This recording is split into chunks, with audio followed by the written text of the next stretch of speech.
Hello বন্ধুরা, আসসালামু আলাইকুম। কেমন আছেন সবাই? আশা করছি ভালো আছেন। আজকের ভিডিওটি দেখুন যে বাংলাদেশে নাকি হিন্দুরা সেভ না, হিন্দুদের নাকি বিতাড়িত করা হচ্ছে বা হিন্দুদের নাকি মারা হচ্ছে, তাদেরকে নির্যাতন করা হচ্ছে। এই কথাগুলো কতটুকু সত্যি আপনারা এই ভিডিওটি দেখলেই বুঝতে পারবেন। দেখুন আমার এই ভিডিওটিতে এই হিন্দু আমার বোনেরা, আমার মায়েরা, তারা কিন্তু এখানে বসে নির্ভয়ে নির্বিঘ্নে কিন্তু তাদের সবজি, তাদের নিজের হাতে ফলানো সবজিগুলো কিন্তু বিক্রি করছে।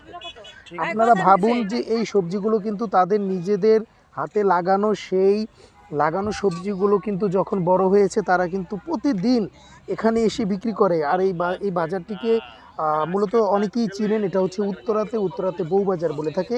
তো এই বাজারটাকে আপনারা ফলো করলে বুঝতে পারবেন যে বাংলাদেশে কিন্তু হিন্দুদের কিন্তু কোনো প্রবলেম নেই। আর যারা কিন্তু এই সাম্প্রদায়িকতা ছড়াচ্ছে আমাদের এই দেশটিকে, আমাদের এই সুন্দর দেশটিকে যারা অস্থিতিশীল করতে চাচ্ছে, তারা আর কেউ নাই, তারা হচ্ছে পার্শ্ববর্তী দেশ, দাদাবাবুদের দেশ ভারত।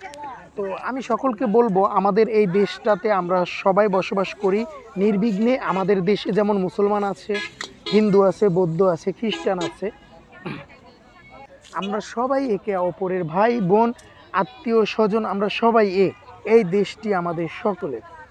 অতএব এ দেশে সাম্প্রদায়িকতা লাগানোর কোনো সুযোগ নেই। আর দাঙ্গা হাঙ্গামা এগুলো তো পরের বিষয়। তো প্রতিনিয়তই আপনারা দেখেন যে সোশ্যাল মিডিয়ার কল্যাণে দেখা যায় যে এই ইন্ডিয়ার কিছু চ্যানেল তারা প্রতিনিয়ত বলবে হিন্দুরা নাকি বাংলাদেশে সেভ না, হিন্দুদের খুব নির্যাতন করা হচ্ছে, তাদের বাড়িঘর জ্বালিয়ে দেওয়া হচ্ছে। আপনারা দেখুন এখানে সবাই সবজি বিক্রেতা হিন্দু, একটা মানুষ নাই এখানে মুসলমান আছে। আমার চোখে পড়েনি, হয়তো দু একজন থাকতেও পারে, কিন্তু ম্যাক্সিমাম এখানে যতগুলো সবজি এলাকায় আমি দেখছি সবাই হিন্দু। কিন্তু ওনাদের কাছ থেকে কিন্তু মুসলমানরা দেখেন বাজার করে নিচ্ছে। তাহলে এটাকে আপনি কি বলবেন? এটাকে সম্প্রীতির বন্ধন বলবেন কিনা? দেখেন এই এনারা বিক্রি করছে, মুসলমানরা ওনাদের ফলানো সবজিগুলো কিন্তু নিচ্ছে, নিয়ে খাচ্ছে। তাহলে আমাদের এই সম্প্রীতির বাংলাদেশকে আপনারা কিভাবে আলাদা করবেন? আমাদেরকে কিভাবে আপনারা আলাদা করতে চাইছেন? আমি আমাদের সকল ধর্মের লোকদেরকে বলবো আমাদের বাংলাদেশটাকে সবাই সযত্নে রাখবেন এবং সবাই সচেতন থাকবেন যে যারাই আমাদেরকে ক্ষতি করতে চাইবে তাদের বিরুদ্ধে আমরা রুখে দাঁড়াবো এবং তাদের বিরুদ্ধে আমরা সোচ্চার হয়ে কথা বলবো। এবং এজন্যই সোচ্চার হয়ে কথা বলবো কারণ আমাদের এই দেশটা সকলের দেশ। এ দেশে কোনো সাম্প্রদায়িকতার সুযোগ নেই।